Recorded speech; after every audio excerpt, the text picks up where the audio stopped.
Mas pabuti siguro kung tumigil muna ako sa pag-aaral. Nakikita ko po kasi na nahihirapan na kayo sa panguhuli ng isda para sa atin. May lungkot na sambit ni Jenna. Pumakas naman ang lungkot sa mga mata ng kanyang ama. Huwag kang tumigil. Kaya ko pa naman. At saka second year college ka na sa pasukan. Ayoko naman na huminto ka pa. Pilit nang ngumiti si Jenna. Di next year na lang po ako mag-aaral. Ngayong taon ay mamamasukan muna ako bilang katulong sa Maynila upang makapag-ipon po ako. At para na rin maibili kayo ng gamot. Napansin ko po kasing lumalala ng ubo ninyo. Inakbayan si Jenna ng kanyang ama. Huwag mo kong alalahanin. Gaya ng paulit-ulit na sinasabi ng nanay mo noong nabubuhay pa siya. Basta't nakikita ka naming masaya at maayos ang kalagayan, ay doon pa lang sapat na para magkaroon kami ng lakas sa araw-araw. Sa huli, ay pumayag na rin ang kanyang ama. Ibinili na lamang ni Jenna ito sa kanyang tiya Marcela, na kapatid ng kanyang ina. Lumuwas siya na Maynila, dala ang pag-asa na makakapagtrabaho siya ng maayos doon. Tao po! Pagtawag ni Jenna mula sa malaking gate ng isang mansyon. Lumabas naman ang gwardya. Ineng, sino ang hanap mo? Tanong nito. Dito po ba ang bahay ng mga Revilla? Hinahanap ko po si Manang Fe. Ako po yung mamamasukan bilang katulong. Si Manang Fe ay matalik na kaibigan ng ina niya. Tinignan naman siya ng gwardya nang nakakunot ang noo at tila nag-aalangan ito. Sigurado ka, Ineng? Parang ang bata mo pa Payat ka pa. Sambit nito sa kanya. Bata po sa iyong paningin, pero 22 years old na po ako. Tugon naman niya. O siya, sandali. Tatawagan ko si Manang Fe para kumpirmahin kung totoo ba sinasabi mo. Pumasok muli ang gwardya sa mini guardhouse ito, tsaka tumawag sa telepono. Maghintay na lamang si Jenna na matapos ang tawag, kahit ang totoo ay uhaw na siya. At init na sa katirikan ng araw. Ikaw ba si Jenna? Tanong muli ng gwardya. Opo, ako nga po. Sige, maaari ka nang pumasok. Utos ng gwardya. May pinindot ang gwardya at dahan-dahan na bumukas ang kulay asul na gate. Namangha si Jenna dahil sa kanyang nakita. Talagang napakayaman siguro na magiging amo niya. May mansyon na at high-tech pa ang gate nito. Sa mahabang kalsada at hardin ay naglakad pa si Jenna bago makarating sa main door. Doon ay nakita niya si Manang Fe na nakatayo at naghihintay sa kanya. Manang Fe, kamusta po kayo? Tanong niya na makalapit siya dito. Niyakap naman kaagad siya ng ginang. Ayos lang ako at masaya akong makita ka, Jenna. Masaya din po ako makita ka, Manang Fe. Tugon niya habang ang luha sa kanyang mga mata ay nagbabadya. Ngunit pinigilan niya iyon. O halika na, pasok na tayo sa loob para makapagpahinga ka muna. Ginabayan na siya nito papasok ng mansyon at mas lalo siyang namangha sa sobrang elegante at sobrang ganda ng mga disenyo at mga gamit. Lahat ay natitiyak niyang mamahalin. Dinala siya nito sa isang maliit na kwarto. Ipinalibot niya muna ang kanyang paningin habang si Manang Fe ay umalis sandali. May isang kama, cabinet, TV at sariling CR ang kwarto.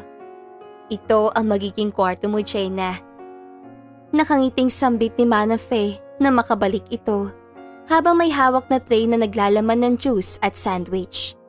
Talaga po? Kwarto ko lamang to? Wala akong ibang kasama? Tila gulat na tanong ni Jenna. Oo. Dalawa lang tayo katulong dito sa mansyon dahil nagbawas ng katulong ang anak nila, madam. Simula kasi noong nakaraang linggo ay siya na ang mananatili dito sa mansyon. Kailangan daw kasi niya ng pahinga. Bale, ang sistema natin ay ako ang tagaluto habang ikaw ay siyang susundin ang lahat ng utos ni Sir Brian. Ang tagalinis naman ay on-call sila every week kaya hindi rin tayo mahihirapan sa paglilinis. Paliwanag ni Manang Fe. Kung ganun, ay isang lalaki pala ang pagsisilbihan ko? Mahina niyang tanong at nakaramdam bigla ng kaba. Oo, pero huwag kang mag-alala dahil mabait naman yun si Sir Brian. Napatango at napangiti na lamang si Jenna. May tiwala siya kay Manang Faye, kaya tiyak na nagsasabi ito ng totoo. Nagpahinga lamang siya ng araw na iyon at hindi muna siya inabala ni Manang Faye. Kinabukasan ay inumpisahan na siyang turuan ng mga daily routine. Itinuro rin sa kanya ni Manang Faye ang bawat kwarto para maging pamilyar siya sa mansyon. Jenna, punta ka sa kwarto ni Sir. Gusto ka na niya makilala. Sambit ni Manang Faye matapos itong ibaba ang telepono. Hindi niyo po ba ako sasamahan? Kinakabahan niyang tanong. Naku, hindi na. Lalo pa at hindi pa tapos itong niluluto ko. Tugon ng ginang. Tipid na lamang nang ngumiti si Jenna at wala nang nagawa pa kundi puntahan ang pinakamalaking pintuan kung saan naroon ang kanyang among lalaki. Bakit ba ako kinakabahan? Sabi naman ni Manang Faye. Ay mabait ito. Sambit niya sa kanyang isipan. Nang marating niya ang silid ay kumatok siya na 3 beses bago buksan ang pintuan. Dahan-dahan siya naglakad papasok ng kwarto habang nakayuko. Magandang araw po, sir. Ako po ang bagong katulong. Ang pangalan ko po ay Jenna. Pagpapakilala niya kahit hindi niya patuluyang nakikita ang kanyang amo. Jenna, sigurado ka bang kaya mong trabaho dito? Mukhang bata ka pa at ang payat mo pa. No offense ha? Tugon ng kanyang amo na may barito ng boses. Dahilan kaya napaangat ng tingin si Jenna. Dito ay nakita niya ang isang gwapong lalaki na kasalukuyang nakasakay sa isang wheelchair. May kung anong kurot sa dibdib siyang naramdaman nang makita ang sitwasyon ng kanyang amo. Huwag mo naman akong tignan na para bang sobrang kawawa ako. Sabit ni Brian ang pabiro. Mabilis na yumukong muli si Jenna. Sorry po. Patawad po, Sir Brian. Hindi ko po sinasadya. Huwag niyo po akong tatanggalin sa trabaho. Sunod-sunod niya sambit. Natawa naman na mahina si Brian. Nagbibiro lang naman ako eh. As you can see, pilay na ako at sanay na ako sa mga ganyan tingin ng mga tao. Kaya don't worry, hindi kita tatanggalin. Lihim na napangiti na lamang si Jenna dahil ngayon ay ramdam na niya na mabait ang kanyang amo. Ngunit nalulungkot lang din siya dahil sa kalagayan nito. Halos lumipas ang 2 linggo bago siya nakapag-adjust sa bagong environment na ginagalawan niya. 2 linggo rin bago niya nakabisado lahat ng kailangan niyang gawin at sa bawat araw na lumipas ay palagi siyang tumatawag sa kanyang ama. Nagpapasalamat siya sa Diyos dahil maayos na ang pakiramdam nito. Alam mo, Jenna, matalino ka. Bakit kaya hindi ka bumalik sa pag-aaral? Dito ka na mag-aral sa Maynila habang nagtatrabaho ka dito. Kung kaya mo pagsabayin at tutulungan kita makapag-enroll. Sambit ni Brian habang nakaupo sa wheelchair nito at tila may tinitignan na mga sales records. Habang siya naman ay tinutulungan niya ito sa mga dapat i-double check, ganoon din sa pag-ayos sa mga file. Ngumiti lamang ng bahagya si Jenna. Naku sir, masyado na po kayo mabait sa akin. Okay na po ito may trabaho ako at nabibigay ko na pangangailangan namin ng tatay ko. Tugon niya. Pero mas may mararating ka kung tapos ka ng pag-aaral. Tawagan mo ang tatay mo at sabihan mo na ipadaling niya rito ang school records mo. I-enroll kita sa university kung saan ako graduate. At huwag ka nang tumanggi pa dahil desidido akong pag-aralin ka. Pinal na sambit ni Brian. Hindi na nakapagsalita pa si Jenna, ngunit ang puso niya ay nagagalak dahil sa wakas ay may pag-asa na ulit siya makapag-aral.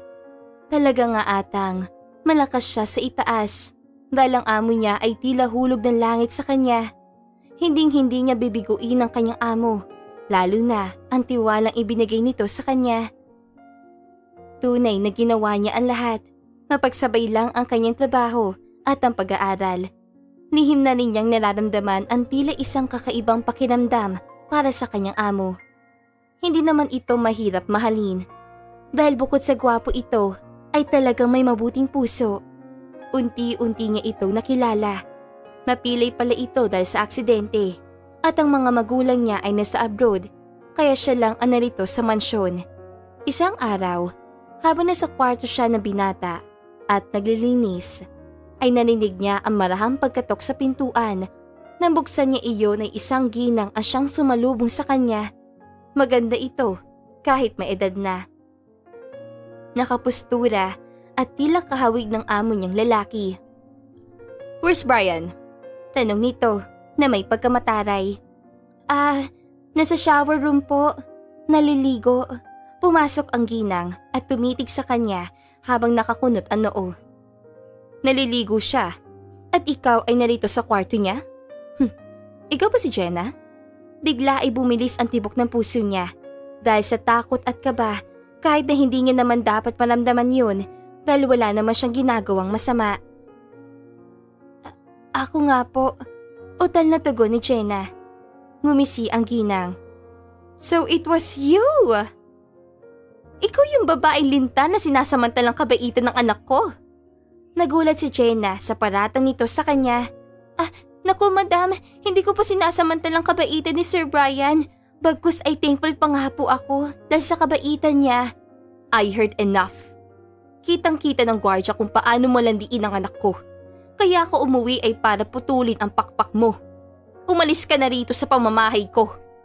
Galit na sigaw nito. "Mama, anong ginagawa mo rito? Kailan ka pa umuwi?" Sabay silang napatingin kay Brian na kasalukuyang kalalabas lamang ng shower room. Nakasando na ito at boxer short. Humarap ang ginang kay Brian. "Brian, umuwi ako para palayasin ang lintang to. Bakit ka ba kasi pumayag na samantalahin niyang kabaitan mo?" Tanong nito. Gusto nang maiyak ni Jenna habang umiiling. Naguluhan naman si Brian sa sinabi ng kanyang ina. "What are you talking about, ma?" Tanong ni Brian, pabalik sa kanyang ina. "So, na-brainwash ka na niya. Nalaman ko lahat sa gwardya na habang nagtatrabaho dito yang sa mansyon ay pinag-aaral mo rin ang pobre na yan. Ano? Is she seduce you? Kaya mo siya pinag-aaral?" Diretsong tanong ng ginang. "Ma, ano ba yung pinagsasabi niyo? Mabait at matalino si Jenna. Kaya ko siya pinag-aaral. She has potential. Hindi dahil inaakit niya ako or what?" Galit na sigaw ni Brian. Basta. Ayoko nang makita pa siya dito sa mansyon. Lumayas ka na ritong babae ka." Sigaw ng ginang. "No, hindi siya aalis. Ako ang amo niya. Ako ang nag-hire sa kanya. Kaya ako lang ang may karapatan na paalisin at tanggalin siya sa trabaho. You're not being fair, ma. Si Jenna lang ang mayroon ako nung umalis kayo ni Papa. She's the only one helping me. Encourage me sa kabila na sitwasyon ko. Iniwan niyo ako. At kung ipagpipilitan niyo na paalisin siya, mas maganda sigurong umalis na lang din ako kasama niya." Nagulat si Jenna dahil sa sinabing iyon ni Brian. Sir, wag po. Okay lang naman po na umalis ako. Mamasukan na lamang po ako sa iba. Kaysa pati kayo ay mapapaalis dito. Naluluha na si Jenna dahil sa nangyayari. "No, Jenna. I will protect you just like you do." Tugon ni Brian.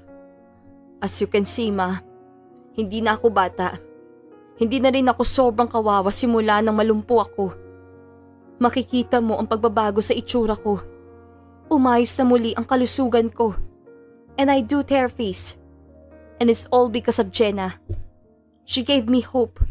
And I love her, ma." Pag-amin ni Brian. "Nababaliw ka na, Brian. Magkakagusto ka na nga lang sa isang katulong pa." Galit na muling sigaw ng ginang. Hindi naman nakapagsalita kaagad si Jenna dahil sa kanyang narinig. "Walang masama doon, ma. Mabuting tao si Jenna. At handa akong iwan ang lahat ng mayroon ako para lang makasama siya. Maipon naman ako para makapagsimula ako muli ng negosyo. At isa pa, Jenna is smart. I guarantee you. Magaling siya humawak ng negosyo. Hindi niya ako pineperahan o inaakit gaya ng naisip niyo." Tumitig ang ginang kay Jenna na para bang nakukumbinsi na. "Sige, bibigyan ko siya ng 1 taon para patunayan sarili niya sa akin." Tugon ng ginang bago lumisan. Hindi na napigilan pa ni Jenna ang mapaluhod dahil ang lalambot ang kanyang tuhod sa mga nangyari. Lumapit naman si Brian sa kanya. Sakay pa rin ang wheelchair nito. Huwag ka na umiyak. Sambit ni Brian, tsaka pinunasan ng kanyang pisngi. Nasasaktan ako. Ngayong nakikita kitang umiiyak eh. Sir, salamat po sa pagtatanggal niyo sa akin sa mama niyo. Pero, totoo po bang may gusto kayo sa akin? Paninigurado ni Jenna. Nakangiting tumango si Brian. It's true. Kusa na lang din tumibok ang puso ko sa iyo. Maybe because you gave me life and hope again. You are one of a kind, Jenna. Kaya sabay natin ipakita kay Mama ang mali niyang pag-iisip tungkol sa iyo. Sabay yakap siya ni Brian. Simula ng araw na iyon, ay umikot ang mundo ni Jenna kay Brian. Sa trabaho, sa pag-aaral, at sa negosyong itinayo nila. Wala siyang inaksayang oras o panahon para sa ibang bagay. At nabunga naman ang paghihirap niya. Lumago ang kanilang negosyo. Ganoon din ang negosyo ni Brian. Umayos na rin ang kalusugan ni Brian at unti-unti na muling nakakalakad. Siya rin ang nangunguna sa klase hanggang sa makapagtapos siya ng kolehiyo nang may cum laude sa tabi ng pangalan niya. You made it, love. Sambit ni Brian habang nakaakbay kay Jenna at nakatingin sila na bagong branch ng isang milk tea shop na ipinatayo nila. No, love. We made it. Nakangiting tugon ni Jenna na maluha-luha pa. Ngayon ay napatunayan niya sa mga magulang ni Brian na mabuti siyang tao. Na hindi niya sinasamantala ang kabaitan ng kanilang anak. Magkarelasyon na ngayon sila ni Brian. May sarili na siyang bahay at kasama na rin niya ang kanyang ama. Wala na siyang iba pang mahihiling. Talagang pinagpapasalamat niya sa Diyos ang pagdating ni Brian sa kanyang buhay. Dahil dito, ay nabigyan niya din ng kulay ang mga pangarap niya lang noon. Kapwa silang nagbigay pag-asa sa bawat isa at nagsilbing lakas din ng isa't isa. That's the power of love. Dito na nga po nagtatapos ang magandang istoryang ito. Maraming salamat mga kakwentuhan! Huwag niyong kalimutan mag-like at subscribe at pindutin na rin ang notification bell para lagi kayong updated sa ating kwentuhan. Hanggang sa muli, paalam!